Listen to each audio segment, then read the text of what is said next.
muggy day. Sky's gloomy, air's all wet. Oh, man! At least let me finish my sentence. Ugh. Ugh. Cold, cold, cold. Oh.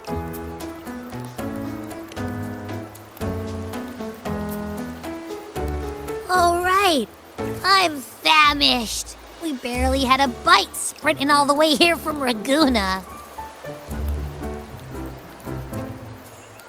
Whoa! Pinch me! This is a feast and a half!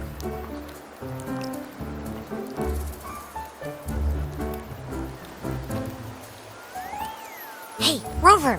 So, we did bring enough money, right? I mean, we kind of rushed out without grabbing anything. Oh, that. Don't worry, money's not an issue. Augusta made sure we're covered.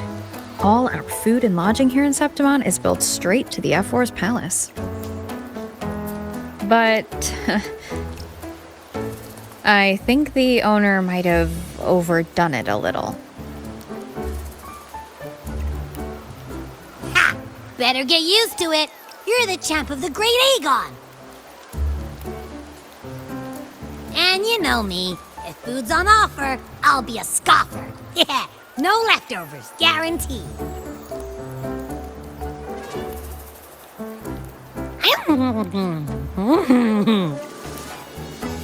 Free stay, free meal. This Ephor really knows how to treat guests. Maybe we should, hang around a bit longer.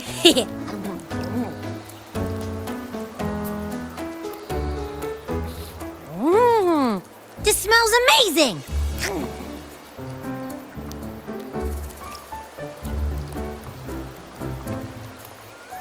Abby, what do you think Imperator wants me to find? If Cardathia's right, the last clues should be somewhere on the Sanguis Plateaus. We're so close to the finish line. Just one step away. But our pace has slowed. Relax. We're already back in Septimon. What's the rush? I remember Lupa said there's this weird blight cloud hanging over the Sanguis Plateaus. And when the high tide, or whatever, rolls around, all the gladiators go there to hunt tacit discords. Wait, is the high tide coming up soon? The Ephor's invite did say something about a big hunt. Huh, that reminds me. Aren't we supposed to meet her today?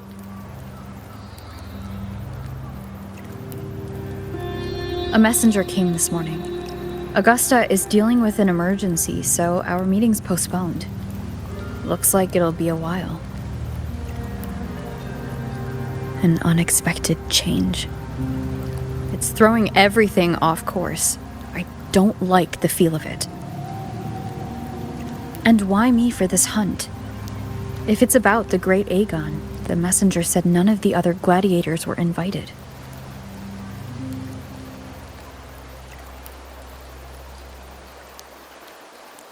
Who knows? Maybe she just wants to test her strength against you. Typical Septimontian, right? You think so? I've only met her a few times, but I doubt she acts on such simple impulses. And as the Ephor, can she really thoughtlessly do whatever she wants? Guessed from afar, you possess eyes as clear as crystal. But what troubles you so that eyes once bright as the highland sky now darken with rolling clouds?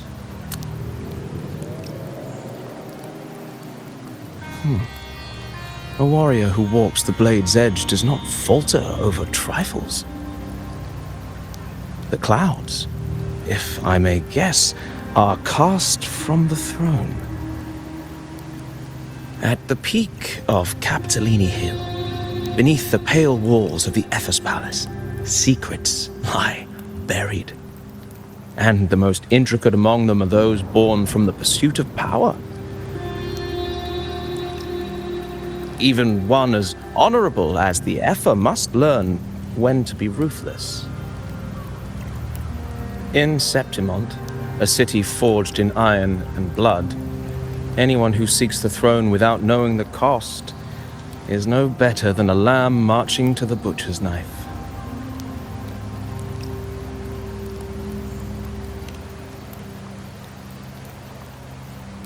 I am Nestor, a traveling poet.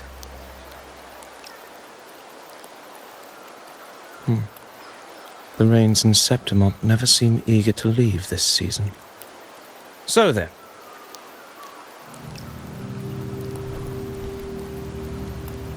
If you are curious about the Ephor, then allow me to say that nothing would honor me more than to offer even a modest service to the champion of the great Aegon. Wait, how do you know she's the champion? And all that stuff about the Ephor, too? Oh, your eyes. Were we talking too loud?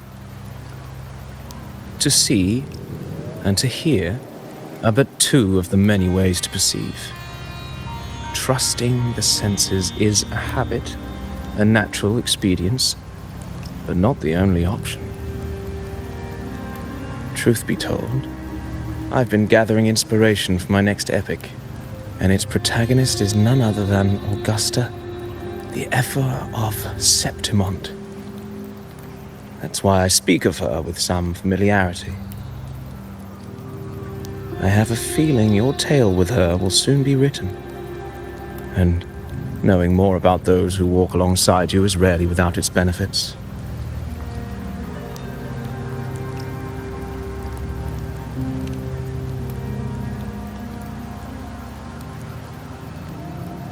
Augusta, a girl of humble birth, a resonator of modest talent, a commoner without noble patronage, and yet, from the den of wolves that is Septimont City, she rose and eventually claimed her place. Just like the burning sun was once a cloud of dust.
fail enough times, and you might eventually succeed.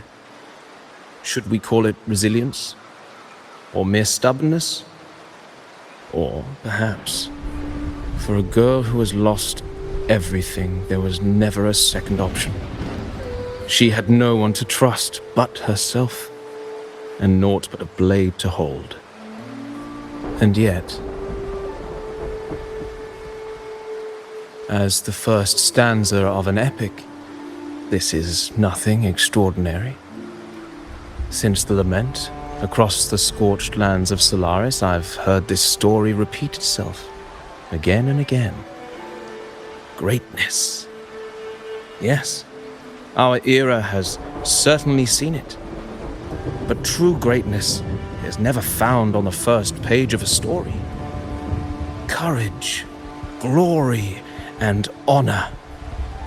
Such immortal virtues have been etched in tablet and stone, but they are never forged overnight. Light as a thread, elusive as the wind, they weave themselves into every twist of fate, tangling with every insignificant choice we make. I don't know. It's just unbelievable. The Augusta he's talking about, and the Ephor we saw in the arena. No way they're the same person. A girl far from home, arriving in the city upon Capitolini Hill in pursuit of strength. No title, no status, no wealth. I doubt anyone at the time could have imagined her rising to where she is now. Do you mean Cato? Do you believe Cato handed her that final victory on purpose, and that his scathing words were a test of her resolve? Then Cato must have been an idealist to place his faith in a girl with nothing to her name. Now, why don't we keep this question in mind and see where the story leads us?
merely the rough shape of a short epic. This is all I can offer about the Ephor.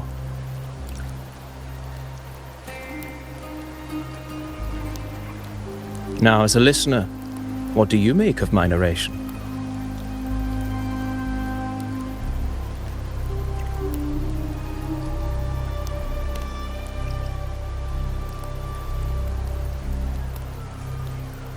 I appreciate your kind words, my generous listener. I am only a humble wordsmith, spinning verses and rhymes. The essence of poetry is granted by those who dare defy their fate. But there is one thing I must confess. Through my words, your knowledge of the Ephor is partial, at best. Poetry can only offer a glimpse of the true story, the reality of people, events, and things slips beyond the grasp of words. I do not belong in the pages of the epic, so I remain confined to the observer's gaze. I can imagine events and emotions unfold, but I cannot truly recreate them. Here's some advice for you, though I hesitate to call it such. If you want the truth of a story, step into it. Become part of it. The opportunity stands before you now. As I've said, the tale between you and Augusta, the hero of Septimont, is only now turning its next page.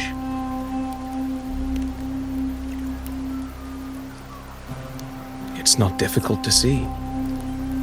Fate flows like the stars, tracing their course.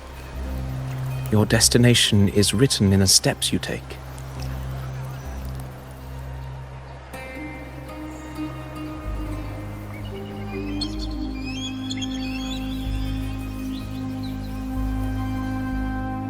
The rain is passing.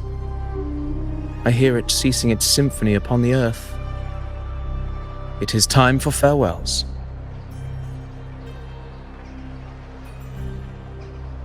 Before I leave, may I ask you one last question?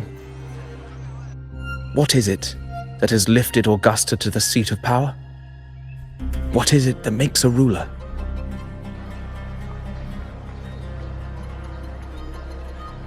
Well, I'd say strength. Let's be real. There's no way Augusta could have passed those trials without strength. Rover, what do you think?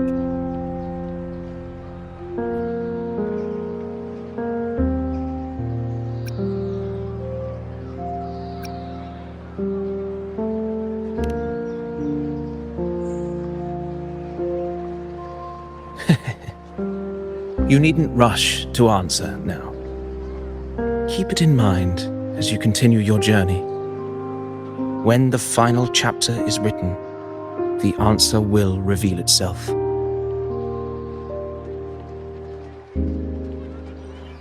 Farewell, my friend. Our paths crossed by fate and by chance. Soon, after this brief encounter, everything about me will be gone with the wind. But you, your epic continues.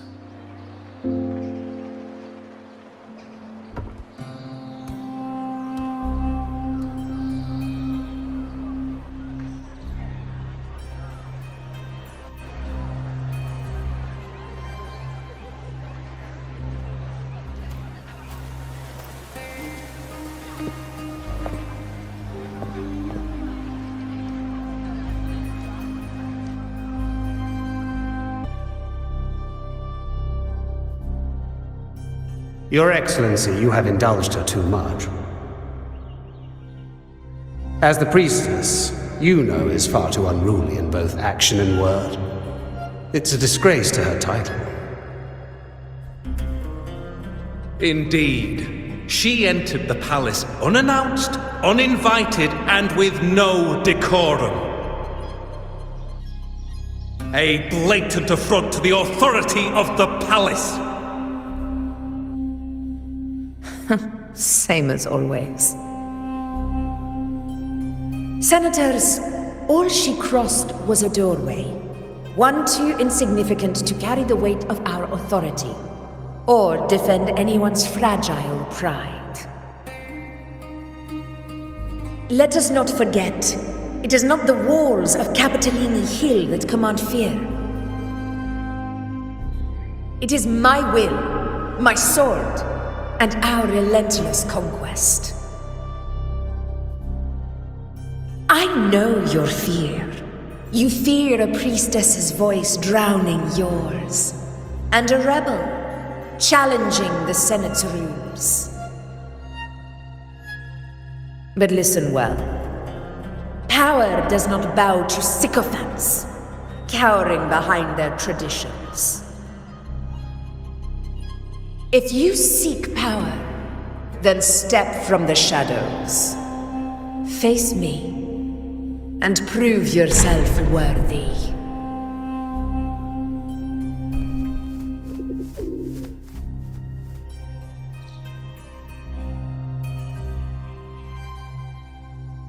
Took you long enough, Augusta. Handling the senators takes time. You know that. Well, to keep our esteemed priestess from waiting, maybe next time I'll just leave them to their own devices.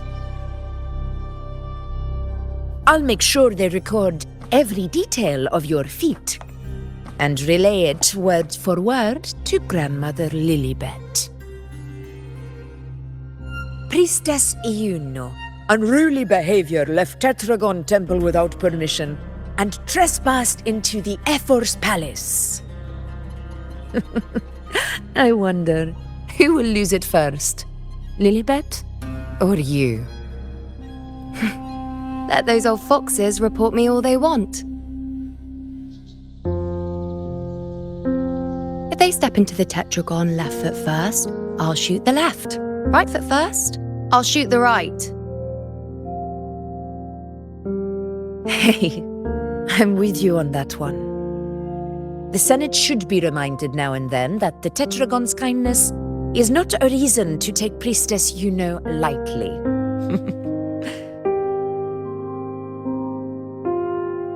Why didn't you wait there? I had everything handled. We depart for the hunting ground tonight.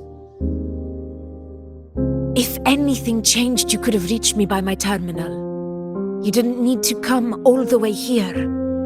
I want you free of duty until that day arrives. You're overthinking it, Augusta. I'm here to see that person. Grandmother Lilibet said her fate is one of unknowable void. Sounds intriguing enough to make time for.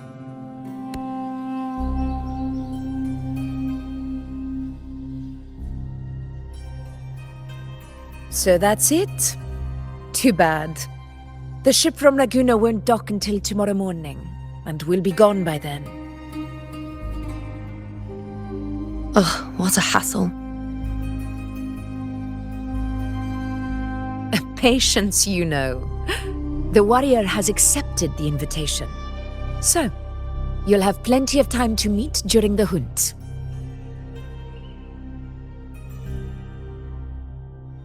Is there something else you want to say? I read Grandma Lilibet's Book of Prophecies. The hunt and our plan, neither end well. Are you sure we should go through with this? Risk does not trouble me. Peril simply requires greater strength. But really, when did you start caring about the temple's traditions?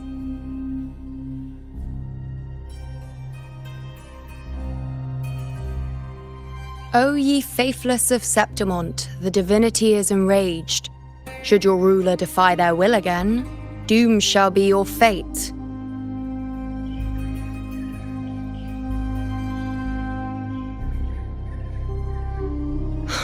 Lately, I've been hearing murmurs from the nobles again about the ancient prophecy from Raguna. I will admit, those words once carried weight. But when our ancestors crossed the waters and climbed these hills, Raguna's divinity didn't get a seat on the ship. And the priestesses all said the prophecy was incomplete. Only the hero of heroes, wielding extraordinary power, risen from the dark tides, shall bring eternity to Septimont. Then shall the waters quiet, the tempest still, and glory return with the blood of the old king. Do not forget, this is the other half of the prophecy. Fabius, Attilius, Valeria, one after another, these heroes have saved Septimont from the brink of ruin. As long as a hero stands, no disaster can break this eternal city. What if this time is different? What if ruin is our fate? Then I will sever that fate with my blade.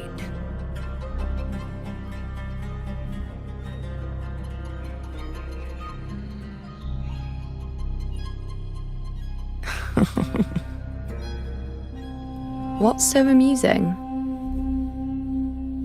So, the fearless priestess Iuno can be frightened after all. But it's fine.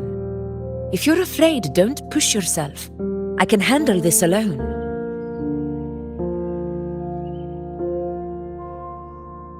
Most revered priestess, wait for me in the temple. I shall return victorious. Frightened. Me? If anything, it's you, trying to shut me out and face it alone. Fine. Go ahead. You'll come back to me sooner or later. That I can't deny. I knew it. So you do need me for this hunt. Thank you. You know.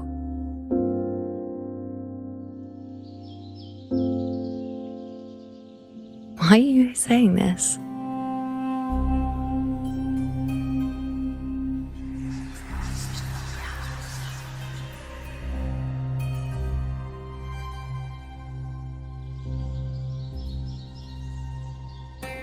The storm is coming. Come, you know, my friend. The best way to greet a storm is to walk straight into it.